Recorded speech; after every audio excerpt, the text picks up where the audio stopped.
A skilled mechanic hides his lethal past as an ex-CIA operative to protect his daughter. But when local gangsters target her one rainy night, they unleash a father's darkest skills and discover too late why some secrets are better left buried. Rain pelted the empty streets of downtown, creating a rhythmic symphony against the metal awnings. Sarah Hayes walked alone, her footsteps echoing off the wet pavement as she typed away on her phone, completely oblivious to her surroundings. The streetlights cast long shadows across the buildings, creating perfect hiding spots in the darkness. 3 figures emerged from an alley, their movements calculated and predatory. The first one, wearing a worn leather jacket, positioned himself ahead of Sarah. The other 2 spread out, forming a triangle around their unsuspecting target.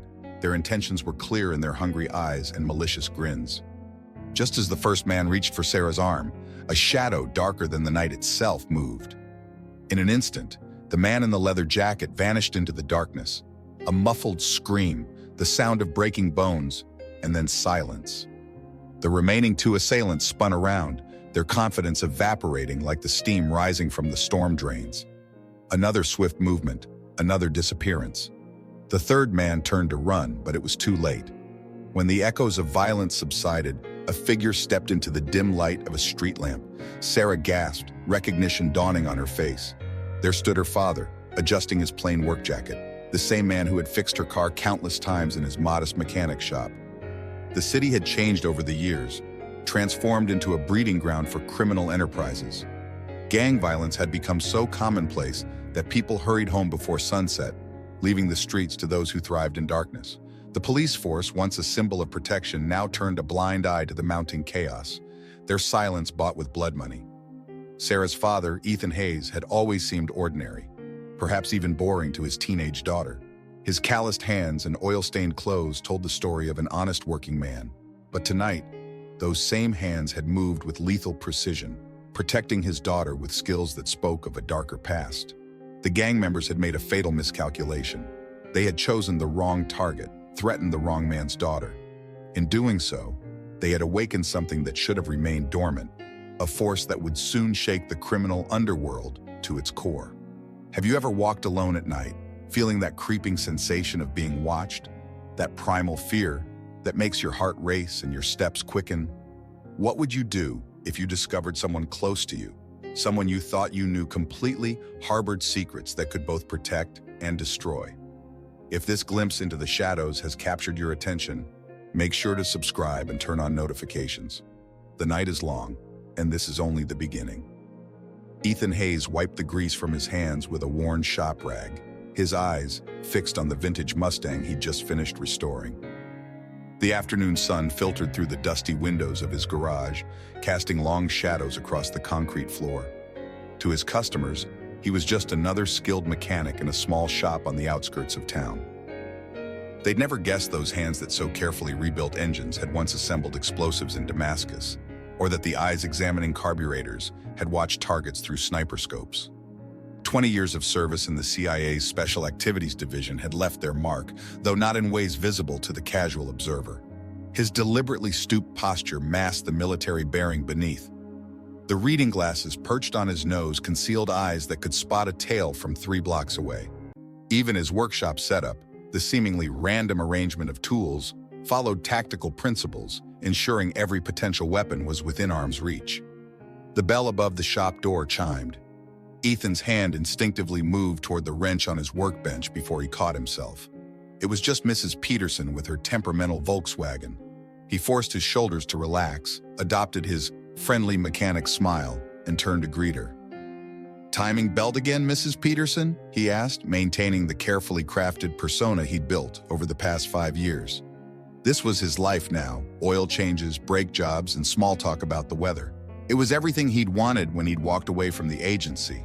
Normalcy, stability, safety for Sarah. His daughter was the reason for it all. After her mother's death during a mission gone wrong in Beirut, Ethan had made the hardest decision of his life. He'd called in every favor, pulled every string, and orchestrated his own disappearance from the intelligence community. The official story was that Agent Ethan Hayes had died in a car bombing in Turkey. In reality, he'd resurfaced halfway across the world with a new identity, determined to give his daughter the normal life she deserved. But last night had changed everything. The muscle memory had kicked in the moment he'd spotted those thugs following Sarah. The takedowns had been clean, efficient, perhaps too efficient. He'd revealed too much of his training, left too clear a signature for anyone who knew where to look. As he walked Mrs. Peterson through her car's issues, his mind raced through contingency plans.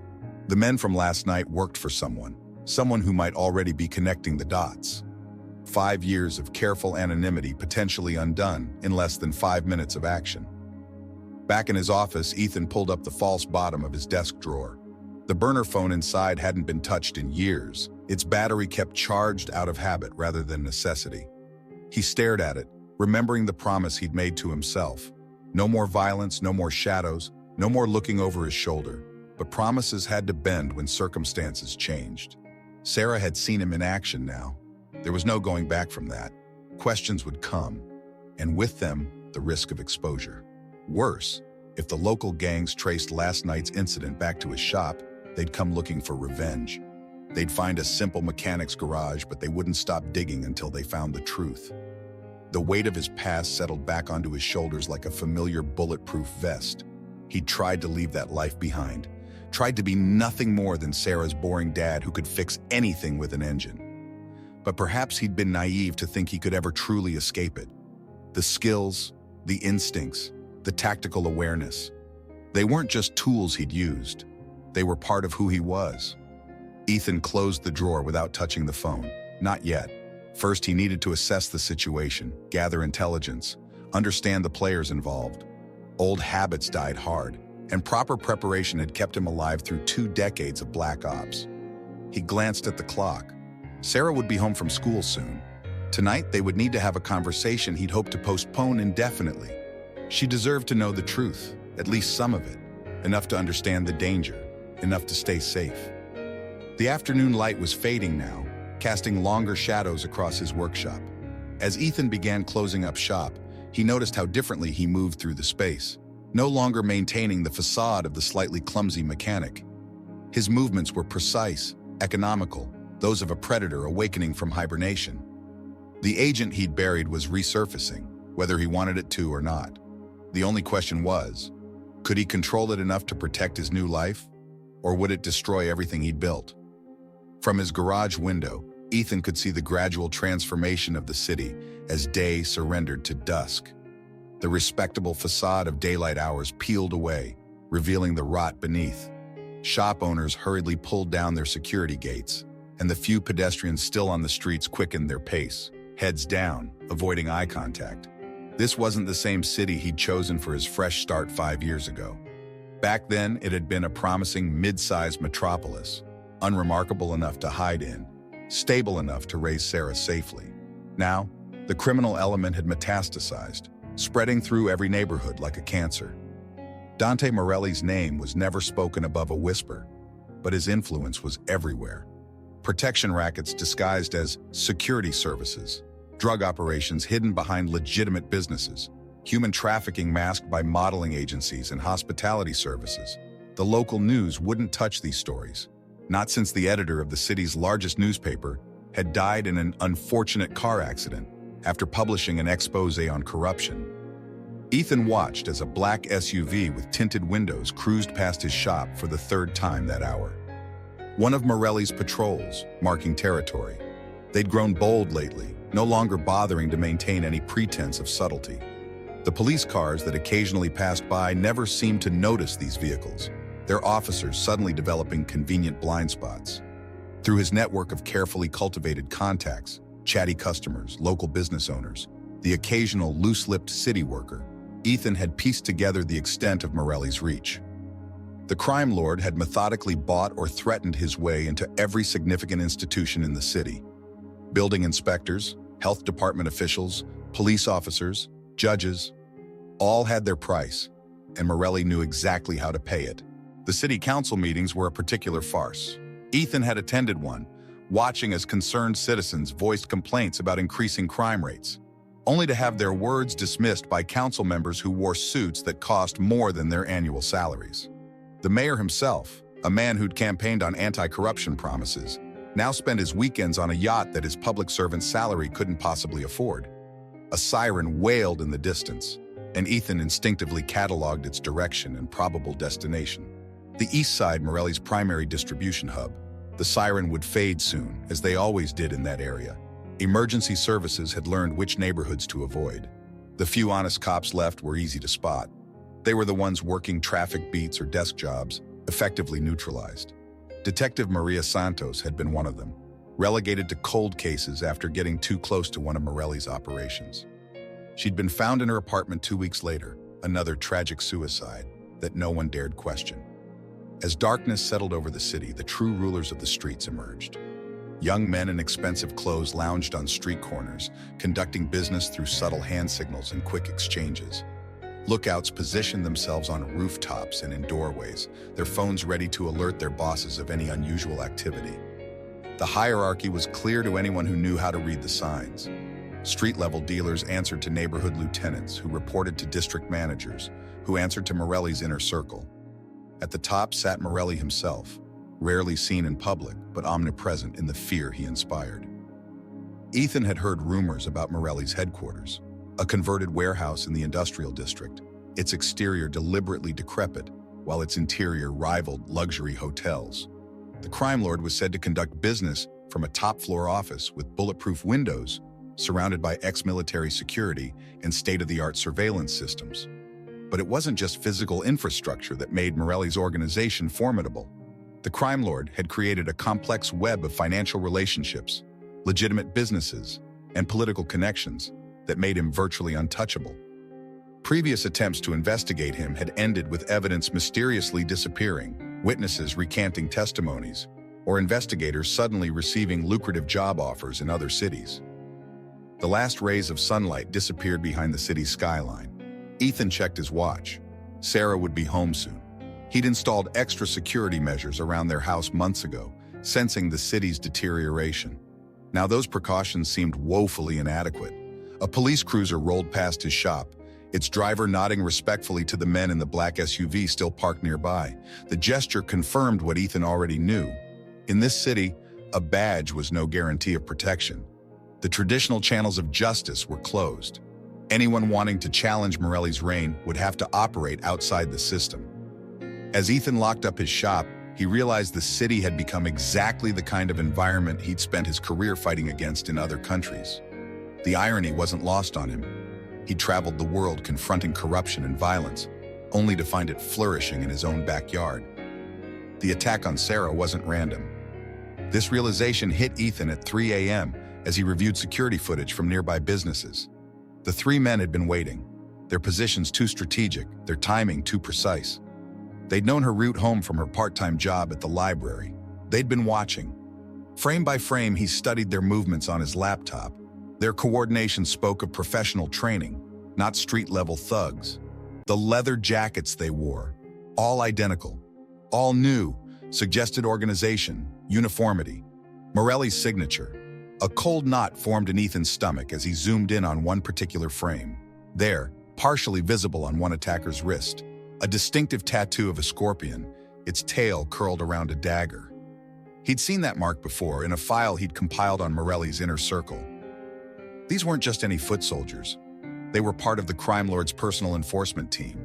The question wasn't whether they'd report back to Morelli, but how much they'd managed to communicate before Ethan had neutralized them. His takedowns had been quick, but had they been quick enough to prevent a message from being sent? His phone buzzed, a text from an unknown number. "Nice work last night. The boss would like to meet." Ethan's jaw tightened. They knew. Worse, they were making the first move, forcing him to react rather than act. Amateur mistakes were flooding back to him now. He should have swept the area for surveillance, should have checked for backup teams, should have... The sound of Sarah stirring upstairs interrupted his self-recrimination. Morning was coming, and with it, the need to maintain normalcy. He quickly closed the laptop and moved to the kitchen, starting coffee and breakfast preparations as if this were any other day. Sarah appeared in the doorway, hesitating before entering. The events of last night hung between them like an invisible wall. "Dad," she started, then stopped, struggling to find words for questions she wasn't sure she wanted answered. "Sit down, honey," Ethan said softly, sliding a plate of scrambled eggs across the counter. "We need to talk." But before he could continue, his phone buzzed again. Another message. "Time's ticking. The offer expires at noon." Sarah caught the tension in his shoulders as he read the text. "It's them, isn't it? The men from last night?" "Their boss," Ethan corrected, already calculating scenarios and escape routes.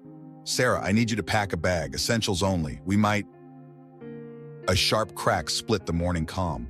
The kitchen window exploded inward, showering them with glass. Ethan's training kicked in instantly. He vaulted over the counter, tackling Sarah to the floor as more shots followed. "Crawl to the basement," he commanded, his voice shifting to a tone she'd never heard before. Hard, authoritative, combat-ready. The shooting stopped as suddenly as it had begun.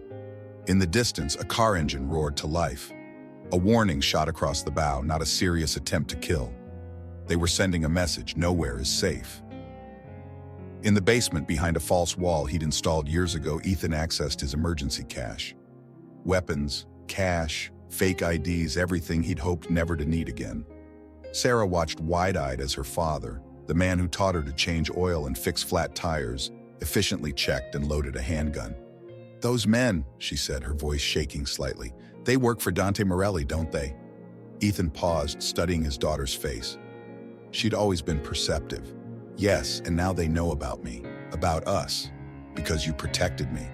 Because I revealed capabilities that a simple mechanic shouldn't have."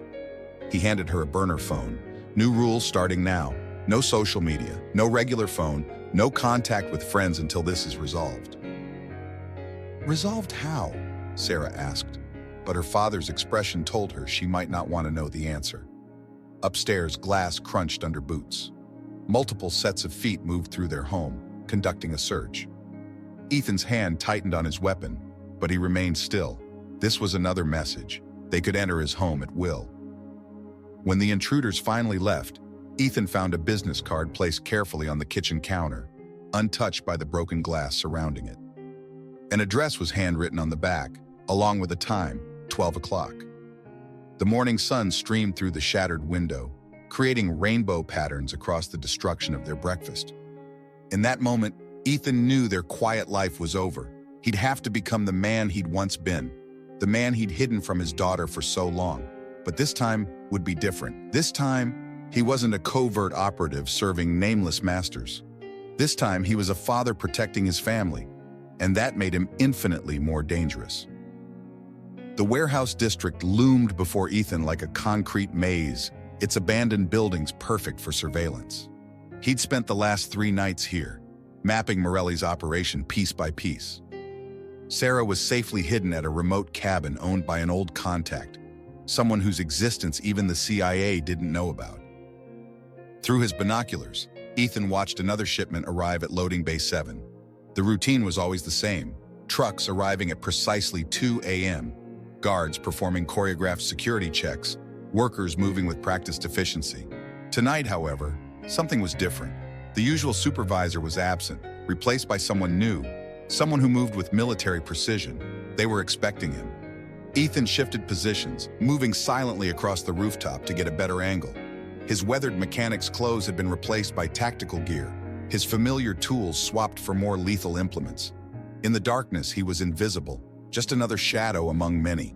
Below, a black SUV pulled up to the warehouse entrance. 2 men emerged, dragging a third between them. Even from this distance, Ethan recognized the victim, Joey Martinez, owner of the local hardware store who'd refused to pay protection money last week. The sight made his blood boil. Joey was a good man, a father of 3 who'd helped Ethan set up his garage years ago. Now he was being used as an example, another victim of Morelli's expanding empire. Ethan's original plan had been reconnaissance only, but plans change. He checked his watch, 2:17 a.m. The shift change wouldn't happen for another 43 minutes. The new supervisor would still be doing his initial rounds. The timing wasn't ideal, but it would have to do. Moving like liquid darkness, he descended the fire escape. The first guard never saw him coming, a quick strike to the vagus nerve, and he was unconscious before hitting the ground. Ethan caught him, dragging the body into the shadows. The second guard was trickier. He was alert, professional, constantly scanning his surroundings. Ethan waited until a passing train masked his movements, then struck. The guard managed to get off a muffled cry before Ethan's chokehold silenced him. Inside the warehouse, voices echoed off metal walls. Joey's protests mixed with cruel laughter. Ethan moved closer, using shipping containers as cover. 20 yards ahead, he could see them. 4 men surrounding Joey, who was now on his knees. "The boss says you need to learn respect," one of them sneered, raising a baseball bat. The warehouse lights exploded in a shower of sparks. Ethan had rigged the breakers earlier. Now darkness was his ally. Confusion erupted as the men shouted and fumbled for flashlights. He moved fast. The first 2 went down before they could orient themselves. The third managed to fire his weapon, the muzzle flash briefly illuminating the space, but the bullets found only empty air. Ethan's counterstrike was precise, elbow to throat, knee to solar plexus. The last man, the one with the bat, was more prepared. He'd positioned himself behind Joey, using him as a shield. "Stay back," he shouted into the darkness. "I'll kill him." Ethan's voice seemed to come from everywhere at once. "You'll be dead before your finger tightens on the trigger." A bead of sweat rolled down the man's temple. His eyes darted frantically, trying to locate the threat. That moment of distraction was all Ethan needed. The throwing knife found its mark, embedding itself in the man's shoulder. As he stumbled backward, Ethan emerged from the shadows, finishing him with a precise strike. Joey was shaking, but alive. "Mr. Hayes? The mechanic? Get out of here, Joey. Take your family and leave town tonight." "But my store is not worth your life. Go."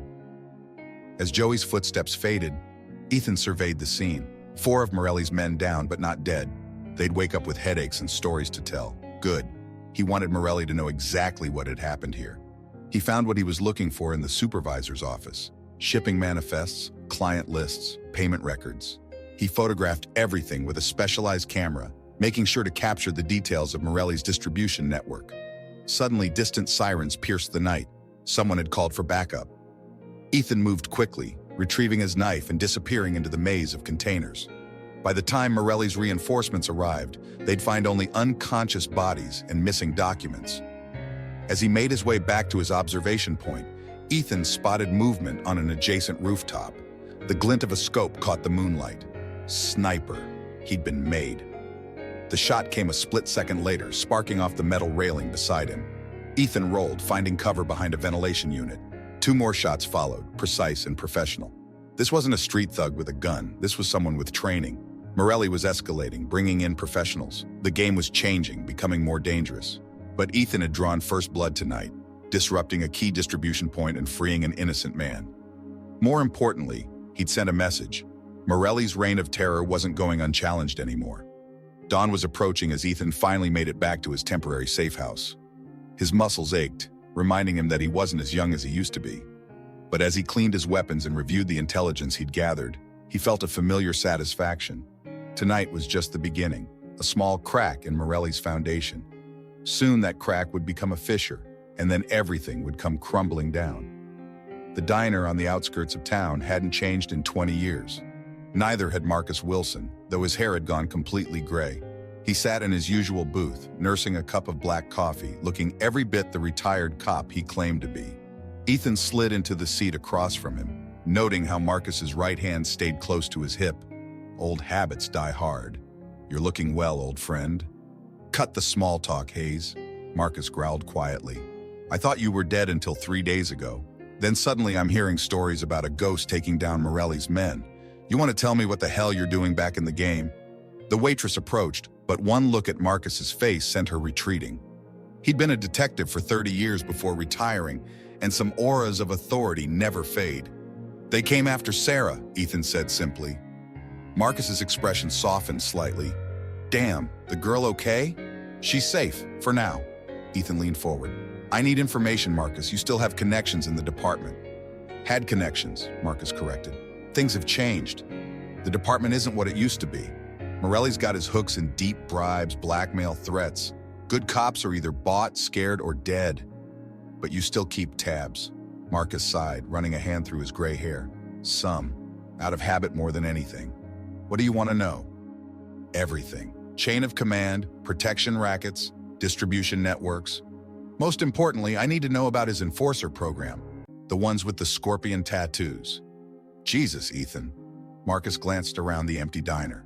"You're talking about his elite squad, ex-military, mostly. Some special forces. They handle his high-priority problems." Like targeting teenage girls? No, Marcus frowned. That's not their usual style. They're typically used for major operations, not street-level intimidation. He paused, studying Ethan's face. Unless they knew who she was, who you are. The implications hung heavy in the air.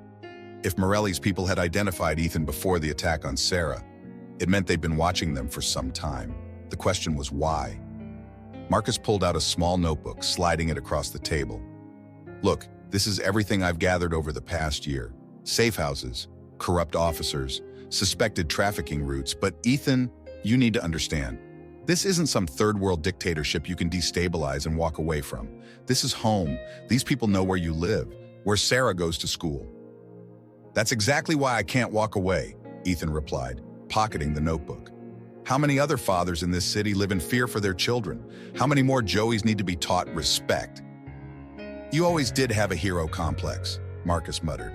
Fine, but if we're doing this, we do it smart. I've got a few clean officers I still trust. And there's a new DA who might be willing to help, assuming she lives long enough. I'll need surveillance equipment, clean weapons. I know a guy, former ATF, runs a hunting supply store now. He's straight, and he hates Morelli as much as we do. Marcus wrote an address on a napkin. But Ethan, what's your endgame here? Morelli's organization is like a hydra. Cut off one head, then we burn the stumps, Ethan finished. No survivors, no successors. We dismantle everything. Marcus studied his old friend for a long moment. You're not just talking about arrests, are you? Would arrests even stick, with his influence over the courts? No, Marcus admitted. Probably not. He reached for his coffee, then stopped. The man I knew in the agency, the one I worked with in Belgrade, he could do this. But that man didn't have a teenage daughter to protect. Are you sure you can be him again? Ethan's eyes hardened. I'm not being him again. I'm being something worse, a father who's run out of options. Marcus nodded slowly. All right, I'm in. God help us both, but I'm in. Back in his temporary command center, a converted storage unit on the edge of town, Ethan spread Marcus's intelligence across a makeshift planning board. Photos, documents, and maps covered the wall, connected by red strings that traced the web of Morelli's empire. At the center was a satellite image of Morelli's compound, marked with entry points and security positions. The past week's surveillance had confirmed Marcus's intel. Morelli's security was impressive. Rotating guard shifts, randomized patrol patterns, state-of-the-art camera systems. The compound itself was a fortress disguised as a luxury estate, complete with underground escape tunnels and panic rooms. But every fortress had its weaknesses. Ethan had identified three: the weekly supply delivery, the guard shift change at 3 a.m., and most promisingly, Morelli's personal physician who made house calls every Thursday. He was marking potential sniper positions when his burner phone vibrated. A text from Marcus. DA Carlton found dead in her car. Apparent suicide. Moving tonight. Ethan's jaw clenched. The DA had been their best chance at a legal takedown. Now that option was gone, along with any hope of doing this by the book. But before he could respond, another message came through. This one from his home security system. The cameras showed 3 SUVs pulling up to his garage. Men in tactical gear were breaching the entrance. They were searching his shop, his home, looking for any clue to his whereabouts. But what caught his attention was the figure supervising the operation, a tall man with a distinctive gait that spoke of military training, the same man he'd spotted at the warehouse. Ethan's phone buzzed again. This time it was a picture message. Sarah's cabin hideout, taken from a distance with a telephoto lens. The message below read, "Time to talk." His blood ran cold. They'd found her. Somehow they'd tracked her location. Every careful plan, every strategic preparation. None of it mattered now. They were forcing his hand, pushing him into a confrontation on their terms. Ethan's fingers flew across the burner phone, sending a rapid series of coded messages to Marcus. Then he began gathering his gear, not the full tactical loadout he'd planned for the compound assault, but a lighter, more mobile setup. Speed would be essential now. The original plan had been methodical. Dismantle Morelli's operation piece by piece, gather evidence, force a confrontation on his terms. But plans rarely survive first contact with the enemy. Now he had hours, maybe minutes, to prevent his worst nightmare from coming true. As he armed himself, Ethan's mind was already racing through scenarios, calculating odds, identifying variables. The cabin had 3 approaches, all of which would likely be watched. The surrounding forest offered cover, but also limited mobility. Any direct assault would be suicide. But then again, they would be expecting him to come as the operative, the trained killer. Perhaps it was time to think like a father instead. He made one final call to Marcus. They found her. Initiate Protocol 0. Jesus, Ethan. That's scorched earth. They've left me no choice. Be ready. The sun was setting as Ethan loaded the last of his equipment. Whatever happened tonight would change everything. Either Morelli's reign would end, or... He pushed the thought away. Failure wasn't an option. Not when Sarah's life was at stake. The cabin's perimeter lights cast long shadows across the snow-covered ground.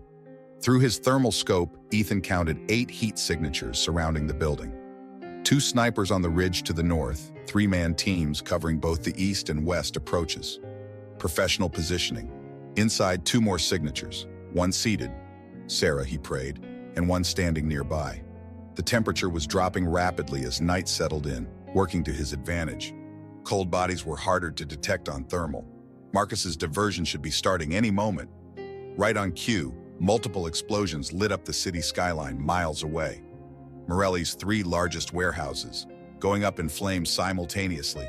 Even from this distance, Ethan could see the orange glow reflecting off the clouds. His radio crackled softly. "Target is moving," Marcus's voice whispered. "Morelli's convoy just left the compound. ETA to your location, 15 minutes. So the crime lord was coming personally. Good. That meant Sarah was valuable enough to keep alive until he arrived. It also meant Ethan had a narrow window to work with. He began his approach, moving like a ghost through the trees. The snow helped muffle his footsteps, but it also meant he was leaving tracks. He'd have to be fast. The first sniper never saw him coming. A quick Garrett, and the man slumped silently into the snow. His partner turned just in time to see Ethan's knife. 2 down, 6 to go. The night was about to get very interesting. The last guard dropped silently as Ethan reached the cabin's back door. Too easy. Every instinct screamed trap, but with Sarah inside, he had no choice but to proceed. He found them in the main room. Sarah sat tied to a chair, unharmed but terrified. Behind her stood a man Ethan hadn't seen in 15 years. Victor Kane, former Interpol chief inspector. "Hello, Hayes," Kane said casually, as if greeting an old colleague. "Or should I say Agent Mitchell? That was your name when we worked the Belgrade operation, wasn't it?" Sarah's eyes widened at the unfamiliar name. Ethan kept his voice steady. "Let her go, Kane. This is between us." "Oh, but it's so much more than that." Kane moved to the window, checking his watch. "Morelli's almost here. He's quite eager to meet the man who's been disrupting his operation. Imagine his surprise when he learns who you really are." The pieces clicked into place. "You're not just working for Morelli. You created him." Kane smiled. "Very good. After Interpol dismissed my extreme methods, I realized something. We were fighting crime the wrong way. You can't eliminate the criminal element. You can only control it, channel it, use it." "So you built your own empire," Ethan said, buying time as he assessed the room. "Using the same tactics you learned hunting criminals." "I built order," Kane corrected. "Every city needs a power structure. Better it be run by someone who understands the bigger picture. Someone who can keep the peace through controlled chaos." A car engine rumbled outside. Morelli's arrival. "You know what happens next," Kane continued. "Morelli's men will find evidence linking you to various federal agencies. A deep cover operative, exposed, international headlines, investigations. Your daughter caught in the crossfire of a political scandal. Unless you join us, your skills, your experience, imagine what we could accomplish together. The same offer I made in Belgrade." Sarah's voice trembled. "Dad." Ethan met his daughter's eyes, seeing the questions there, the fear, the uncertainty about who her father really was. In that moment, he made his decision. "You're right about one thing, Kane," he said quietly. "This ends tonight." His hand moved for his weapon, but Kane was faster. The gun appeared in his hand like a magic trick. Still predictable, Hayes. Still thinking like a soldier instead of a survivor. But Ethan wasn't reaching for a weapon. His fingers found the small remote in his pocket, the one connected to the charges Marcus had helped him plant hours earlier. Kane's eyes widened in recognition, but it was too late. The explosion rocked the cabin's foundation. The lights went out. In the chaos that followed, 3 shots rang out. When emergency lights flickered on, Kane lay bleeding on the floor, his gun just out of reach. Ethan stood over him, Sarah safely behind him. "You forgot something important," Ethan said, checking Kane's pulse. "I'm not a soldier anymore. I'm a father." Through the window, he could see Morelli's men scrambling in confusion. Their leader was somewhere out there, probably already retreating. But that was a problem for another night. Right now, his daughter needed him. And for the first time, she was seeing him, really seeing him for who he was. Not just a mechanic, not just a former agent, but a father who would burn down the world to keep her safe. "Let's go home," he said softly. Sarah nodded, still shaking, but standing straight. "We have a lot to talk about." "Yes," he agreed, leading her toward the back exit where Marcus would be waiting with transport. "We do." Behind them, Kane's empire began to crumble, one explosion at a time. 3 months later, Ethan stood in his rebuilt garage, wrench in hand, working on a stubborn transmission. The rhythmic sounds of mechanical work were therapeutic, helping him readjust to normal life, or whatever passed for normal now. The city had changed dramatically since that night at the cabin. Kane's hospitalization and subsequent arrest had triggered a domino effect, exposing corruption at every level. Morelli had vanished, presumably fled overseas, leaving behind a power vacuum that was slowly being filled by legitimate authorities. The new police chief, recommended by Marcus, was systematically cleaning house. Sarah entered the garage, carrying 2 cups of coffee. She moved differently now, more aware, more cautious. The innocence of her previous life was gone, replaced by a harder kind of wisdom. But there was strength there too, and understanding. "Here," she said, handing him a cup. Marcus called. They found another of Kane's storage facilities. Ethan nodded, taking a sip. Their conversations had become more direct since that night. No more secrets, no more pretense. It hadn't been easy. There had been anger, tears, and long nights of difficult questions. But they'd emerged stronger. Their relationship built on truth instead of protective lies. "You miss it sometimes, don't you?" she asked suddenly. "The excitement, the purpose." "Sometimes," he admitted, "but I have a different purpose now." She smiled, understanding. "Teaching me to defend myself, among other things?" He'd started training her in basic self-defense, wanting her to be prepared. The world wasn't safe, and pretending otherwise had nearly cost them everything. The bell above the shop door chimed. A customer with a broken taillight, normal, mundane, perfect. This was what he'd fought for. The ability to be a father, a mechanic, a member of the community. The operative still lived inside him, but now it served his choices, rather than controlling them. "You think they'll come back?" Sarah asked later, as they closed up shop. "Morelli or others like him?" "Maybe," Ethan replied honestly. "But we'll be ready." They walked to their car together, both scanning the street out of habit. The city was healing, but some scars ran deep. They'd learned to live with that awareness, to use it without being controlled by it. "Hey, Dad," Sarah said as they drove home. "I'm glad I know the truth now, about everything." Ethan reached over and squeezed her hand. In the end, that was what mattered most. Not the victories over Kane and Morelli, but the victory over fear and secrecy in his own family. The sun set behind them, painting the city in shades of gold and shadow. Tomorrow would bring new challenges, perhaps new threats. But for now, they were together, stronger for having faced the darkness, and emerged intact. Some battles were worth fighting, not for the world, but for the people who made that world worth protecting. Sometimes, the greatest battles we face aren't about choosing between right and wrong, but between the person we pretend to be and who we really are. Ethan's journey shows us that protecting those we love might require embracing parts of ourselves we tried to bury. What would you do if protecting your family meant revealing your darkest secrets? How far would you go to keep your loved ones safe?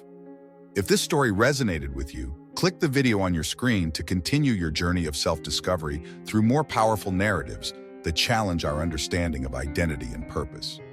Don't forget to subscribe and hit that notification bell to join our community of storytellers and truth seekers. Remember, every person has a hidden chapter waiting to be revealed. What's yours?